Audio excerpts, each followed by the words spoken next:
Shalom saudara-saudari yang dikasihi oleh Yesus Kristus. Selamat pagi, selamat berjumpa kembali dalam Renungan Harian Toraya edisi Rabu 20 April 2022. Kiranya damai dan sukacita oleh Roh Kudus melimpah senantiasa dalam hati dan kehidupan kita semua.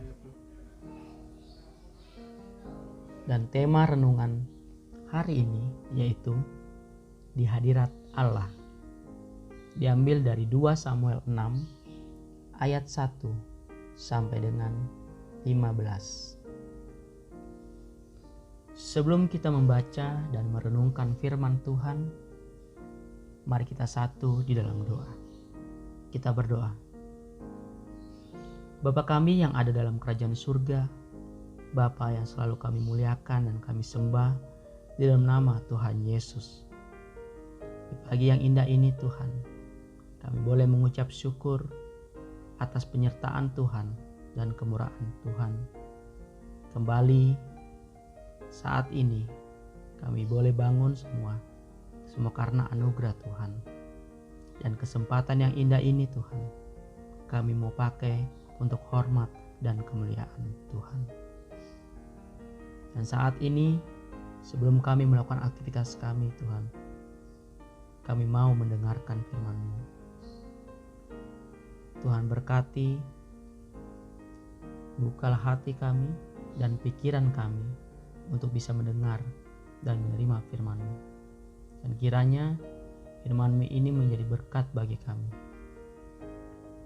Berbicaralah Tuhan, karena kami sesungguhnya sudah siap menerima firman-Mu. Di dalam nama Tuhan Yesus Kristus, kami berdoa dan mengucap syukur. Amin.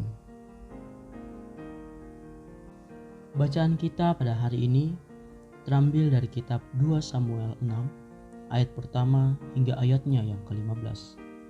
2 Samuel 6 ayat yang pertama hingga ayatnya yang ke-15. Dengan judul perikop, Tabut dipindahkan ke Yerusalem. Bunyi firman Tuhan, Daud mengumpulkan pula semua orang pilihan di antara orang Israel, 30.000 orang banyaknya. Kemudian bersiaplah Daud, lalu berjalan dari Baale Yehuda dengan seluruh rakyat yang menyertainya, untuk mengangkut dari sana tabut Allah yang disebut dengan nama Tuhan semesta alam yang bertahta di atas kerubim. Mereka menaikkan tabut Allah itu ke dalam kereta yang baru setelah mengangkatnya dari rumah Abinadab yang di atas bukit. Lalu Uza dan Ahio, anak-anak Abinadab, mengantarkan kereta itu. Uza berjalan di samping tabut Allah itu, sedang Ahio berjalan di depan tabut itu.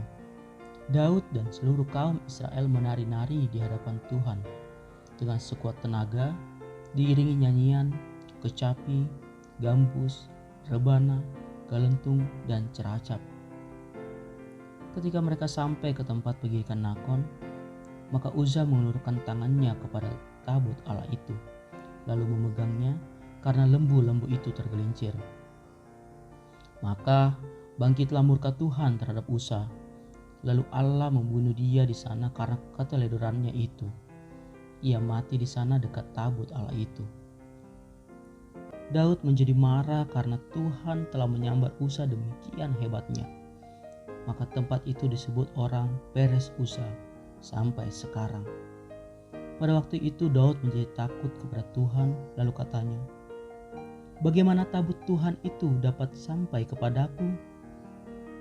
Sebab itu Daud tidak mau memindahkan tabut Tuhan itu ke tempatnya, ke kota Daud.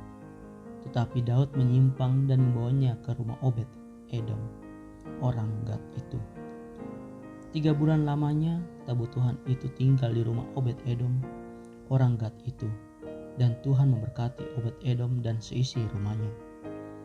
Diberitahukanlah kepada Raja Daud demikian, Tuhan memberkati seisi rumah Obed Edom dan segala yang ada padanya oleh karena tabut Allah itu.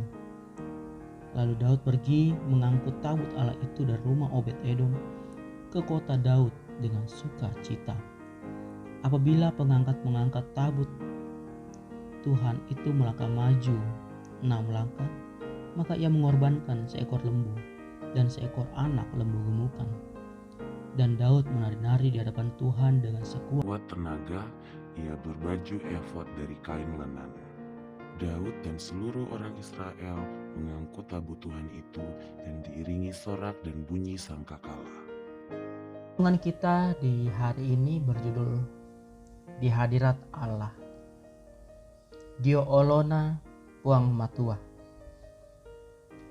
Perikop kita saat ini menyatakan bagaimana Daud membawa tabut perjanjian dari rumah Obed Edom menuju ke kota Yerusalem. Saat tabut perjanjian berada di tangan musuh, bangsa Israel selalu mengalami kekalahan demi kekalahan. Namun, setelah tabut perjanjian itu kembali ke tangan orang Israel, terjadilah suatu pemulihan yang luar biasa. Daud tahu bahwa tabut perjanjian adalah lambang kehadiran Tuhan. Sehingga saat tabut tersebut kembali, Daud menari-nari di hadapan Tuhan dengan sekuat tenaga. Ia berbaju efod dari kain lenan. Tidak hanya itu, di setiap 6 langkah Daud mempersembahkan korban kepada Tuhan berupa seekor lembu dan seekor anak lembu gemukan. Daud menunjukkan teladan sebagai pemimpin yang mengutamakan Tuhan. Sikap Raja Daud yang demikian menunjukkan kesungguhan hatinya untuk menghormati Tuhan. Lalu, bagaimana dengan kita? Kita hendaknya sadar bahwa kehadiran dan penyertaan Tuhan adalah segala-galanya bagi Daud dan juga bagi kita. Oleh karena itu, marilah kita renungkan bahwa kalau bukan Tuhan yang menyertai, mampukah kita menjalani kehidupan sampai sekarang ini? Kalau bukan Tuhan yang menolong, sanggupkah kita bertahan di tengah badai permasalahan kehidupan yang silih berganti? Karena tanpa kehadiran Tuhan, maka apapun yang kita lakukan, termasuk ibadah dan pelayanan, tidak akan ada artinya. Oleh karena itu, jagalah kekudusan kita di hadapan Tuhan dan janganlah henti-henti mengucap syukur dengan sepenuh hati untuk kasih dan penyertaan Tuhan di dalam kehidupan kita. Amin.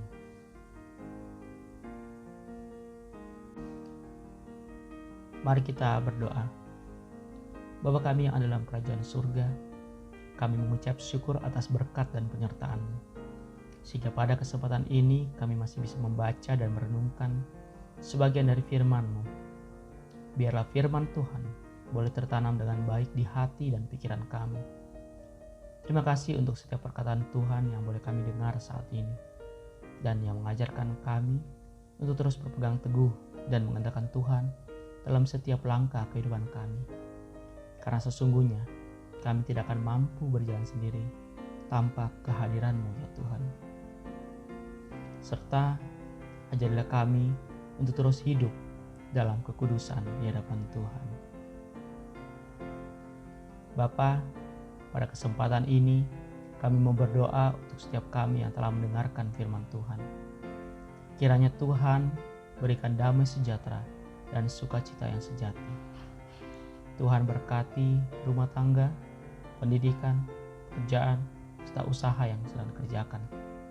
Sekiranya saat ini ada yang memiliki pergumulan, kiranya Tuhan yang tetap menolong dan menguatkan mereka untuk tetap bersandar pada kuasa-Mu dan tetap percaya Engkau yang menolong tepat pada waktunya. Berdoa untuk saudara-saudara kami yang mengalami kelemahan tubuh, Tuhan yang menolong dan menjamah mereka, berkati setiap makanan dan obat-obatan yang mereka konsumsi sebagai sarana penyembuhan. Bersyukur untuk saudara-saudari kami yang berulang tahun, Tuhan boleh memberikan kesehatan, kekuatan, dan kebahagiaan, sehingga mereka tetap bersukacita di dalam Tuhan. Kami berdoa bagi bangsa dan negara kami ya Tuhan. Kiranya negara kami menjadi negara yang berdaulat dan makmur, jauhkan dari segala perpecahan dan bencana. Kami juga berdoa untuk pemerintah kami, Anugerahkan mereka hikmat dan kebijaksanaan dalam menjalankan pemerintahan di negara ini dengan baik, ya Tuhan. Inilah doa kami Tuhan, ucapan syukur kami, dan kami menyerahkan seluruh hidup kami ke dalam tangan pengasihan-Mu. Di dalam nama Tuhan Yesus, kami berdoa. Amin.